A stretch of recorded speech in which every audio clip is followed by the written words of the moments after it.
Welcome back to the World Economic Forum here in Davos, Switzerland. I'm thrilled to be here. I'm joined by some great guests here in our HuffPost Live studio. Bill Reese, the president and CEO of International Youth Foundation, as well as Veronica Colondam.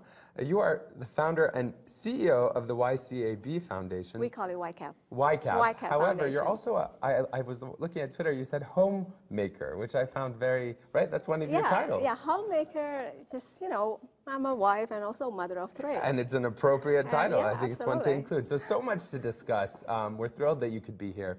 I want to start by asking you, actually, Bill, because recently you wrote in the Huffington Post about, obviously the focus here at Davos, a lot of it this year about youth unemployment, income inequality, climate change, so many things. But the real focus seems to be on this notion of just, it's an epic problem, right? The amount of youth that are unemployed. And you said the private sector simply can't create enough jobs to keep pace with the vast numbers of young people that are entering into the job market every year. Now, with that in mind, to what extent can entrepreneurship really alleviate the global unemployment problem? Well, you're right. It's a huge problem. It's estimated that 1 billion new jobs need to be created in the world over the next 10 years just to absorb the demographic, the largest cohort of young people in the history of the world as a percentage of the global population pie. Right. Well, and that figure is from about 2007 or 8, before the recession, where the world lost probably a couple 100 million jobs. So yes, there needs to be huge job growth, but that requires economic growth. And ideally, we'd like all people to be in a real job that's paying some sort of social security and health benefits and that social safety net that you see. Right, a productive job. Yeah, a productive job, but in which you're getting those benefits that not just the OECD type countries, but more and more the developing countries, if you're in the formal workforce, you have some sort of health benefits and retirement backing you up. Right. Well, there are not enough jobs. Right. And so clearly livelihood, self-employment, entrepreneurship, whether we're talking entrepreneurship at the very bottom of the socioeconomic pyramid, which would be microcredit, helping a single person usually start a very small little livelihood and help get them out of total poverty. But those aren't necessarily corporations that will grow and employ 5 or 10 or 15 other people. Right. It is a fact that SMEs, small, medium-sized enterprises, in the rich countries of the world as well as the poorer countries, are the largest employers. That's where most job growth comes from, is from small and medium-sized new businesses. And how can we help young people get ready, maybe not right in the beginning, but because most businesses will probably be started by someone who's already had a job somewhere. Yes. But how can we get them ready to think about turning, and a lot of people really would rather be their own boss or get fired maybe or laid off, and they have no other choice. And so, you know, the key here is development above and beyond everything else. You know, youth development, and I know that, you know, jumping off some of what he was talking about, Veronica, YCAB, I'm learning. You know, it really, what's incredible about your NGO is it focuses on youth development, and it's all about sustainable social investment, right? Yeah. And, you know, I was speaking to Professor Muhammad Yunus yesterday, and because you bring up, you know, microfinancing, microcredit, and I want to get your thoughts on this, given your experience. I mean, he said recently the world is not about making money, but about sustainability. Right. I always thought it was about making money, but I trust him because he's always right. No, but in all seriousness, you know, there are other incentives, he said, in life other than profit. He cited achievement, accomplishment, and glory.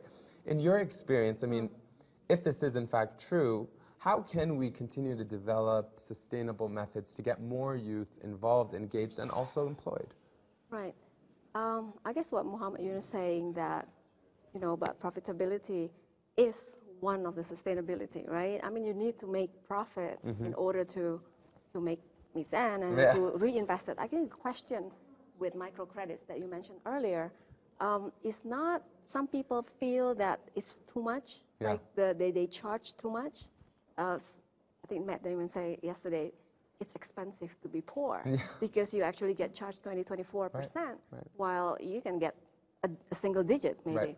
So, but the question is not how much we charge in the microcredits. What do you do with the money that you make as an organization? Like for us, because our microcredit is very unique, we use education as the precondition to loan. So all the mothers who receive loan, their children have to be in school.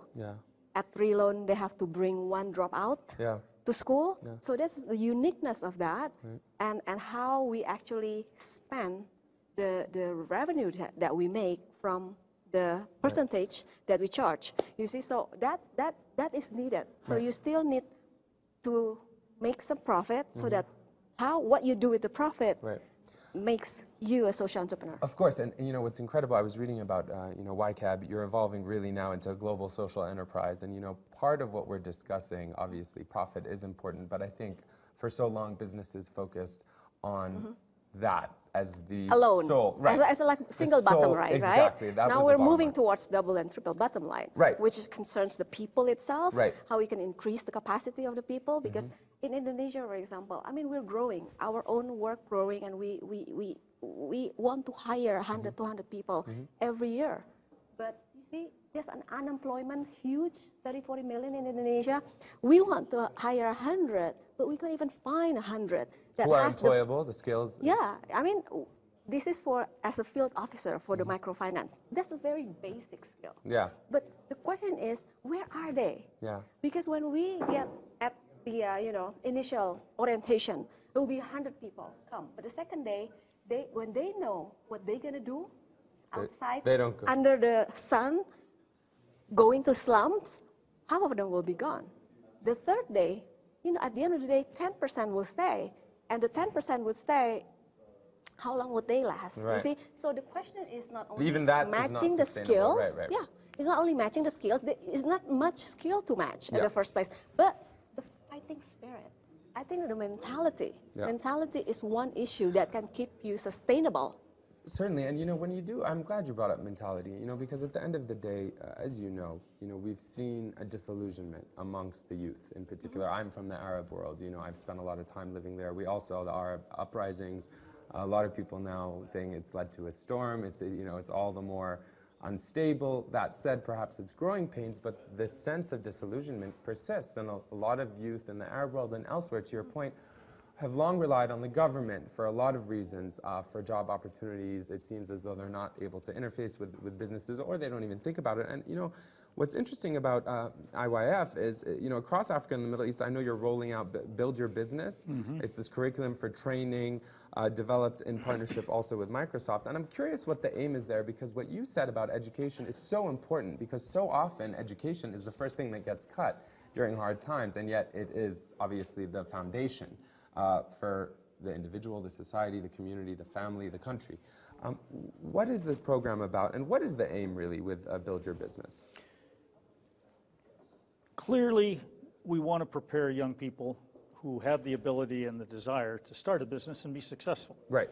But I'll make the case that every young person needs to be entrepreneurial. And let's not save entrepreneurial basic training only for the would-be entrepreneur who's going to start a business tomorrow. Or let's not only teach it in business schools or when someone's about to start a business. Right. Who wants to hire unentrepreneurial people? I don't think Microsoft does, but Bill Gates founded it. It's not going to be refounded, the company. No, Veronica doesn't either. I want to hire entrepreneurial people at our foundation. Of course. So where do young people learn to be? We use these funny terms: think out of the box, push envelopes, all that. But it's all about young people having creativity, thinking differently, thinking creatively, not taking no for an answer, being resilient, and they're being risk-taking. But a poor person, you know, you don't bet the farm when you're living at the bottom of the socioeconomic pyramid. It's one thing for an upper middle class kid in the Silicon Valley to have an idea and his dad or mom lends him the money. And it's also what she was talking about even the interest rates and, you know. That's right. I think the mentality part also connected to their ability or self-worthiness. Right. They have very lack self-worthiness and confidence to even dare to dream. Right. So when we were running this Youth Spark with Microsoft, the first thing that we target, the first session is a big session, and how to dream. Because when you live in the slum, all you see is just neighborhood with the same type of, you know, house with maybe a little restaurant, we call it warung, like a little street food vendor, right? Vendor, and their aspiration would be just, I'm gonna go and work there.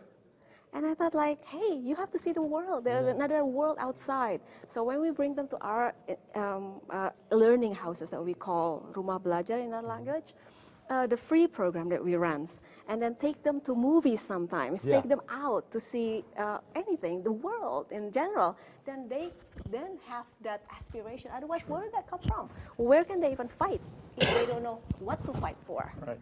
So, I mean, let me come back and really answer your question now. 'Cause Yeah. why did we do this with Microsoft? Right. Microsoft had been working with all sorts of organizations around the world brilliantly with its Partners in Learning and Unlimited Potential. And so many of them, these courses and help that Microsoft had given for 8 or 10 years was it through education systems and helping young people develop a whole variety of academic and non-cognitive skills.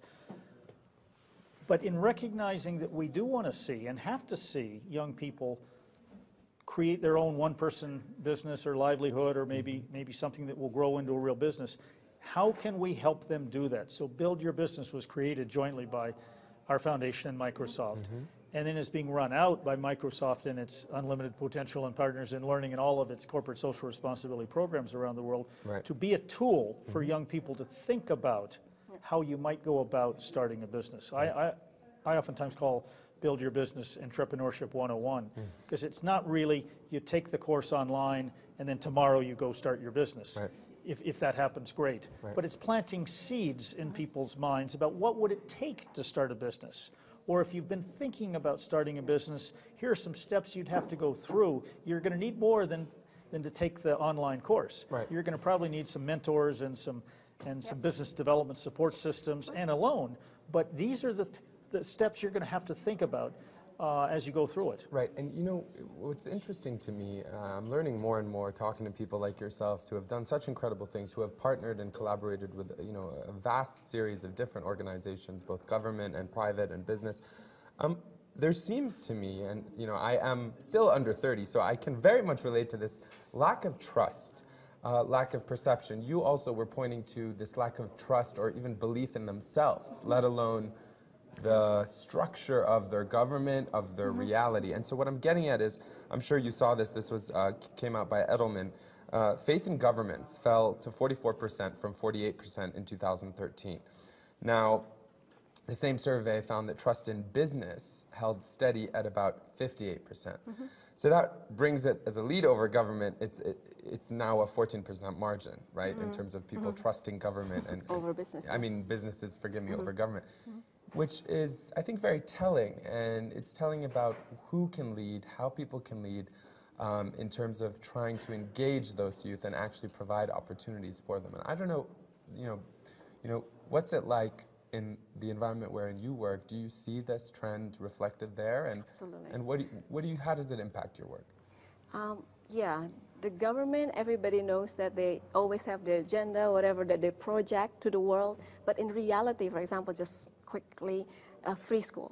You know, the free school is not really free because they just changed the tuition into uniform money.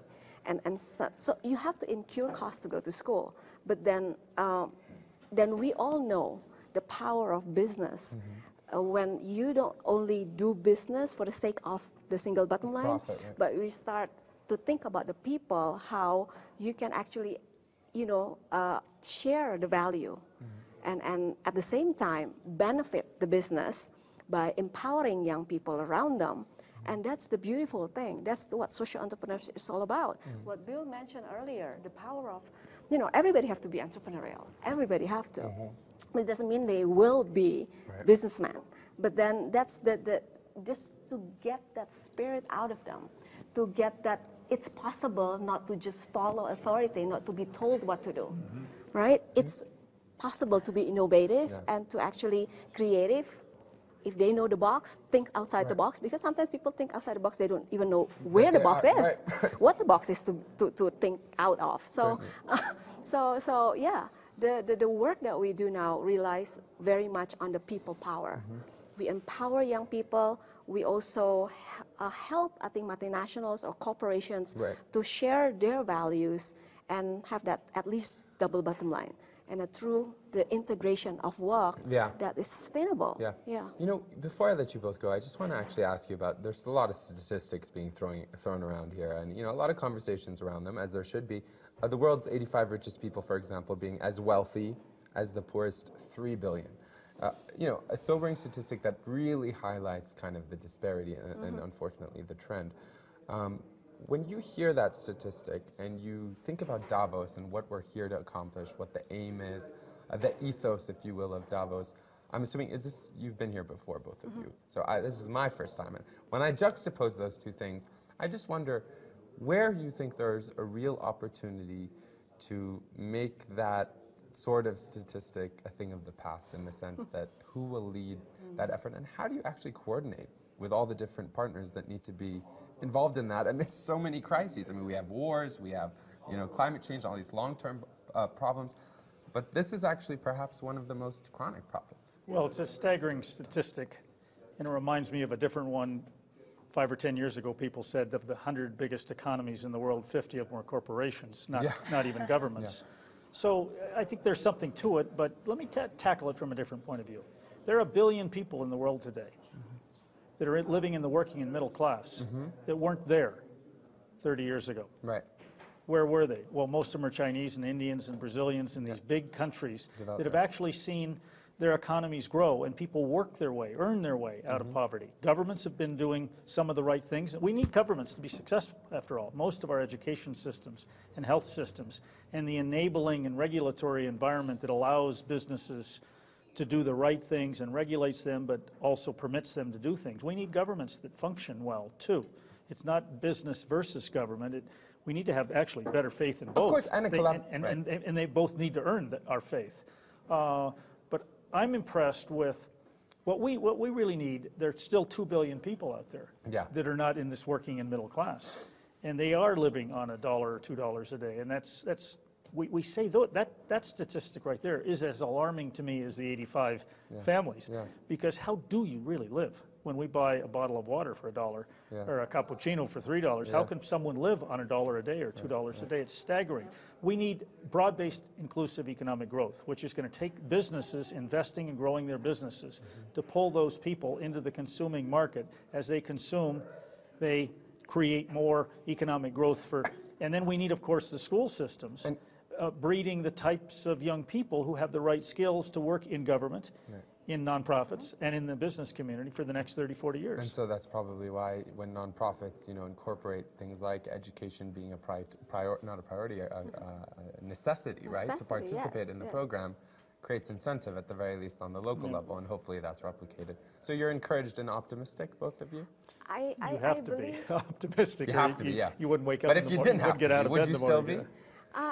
I'm pretty hopeful. I'm pretty hopeful because I think the philanthropists now are not only, we love giving. We non-profit, we love, people donate for nothing. But the philanthropists are starting to think how to give strategically. So what the term now, philanthrocapitalism, is how to kind of tone down all the capitalists and then kind of to make the philanthropist smarter in giving, so that it will be powerful, a lot more powerful. For more people. Yeah, it's not just give away and you just walk away and feel good about it, but you want to invest in something, see how it's done strategically, so it kind of have the real measurement and create the real impact, and the outcome is what you want to see when you spend your money. Lasting impact, absolutely. All right, well, we could talk for a long time, but I want to thank you both for being with us. It's a pleasure to have you here.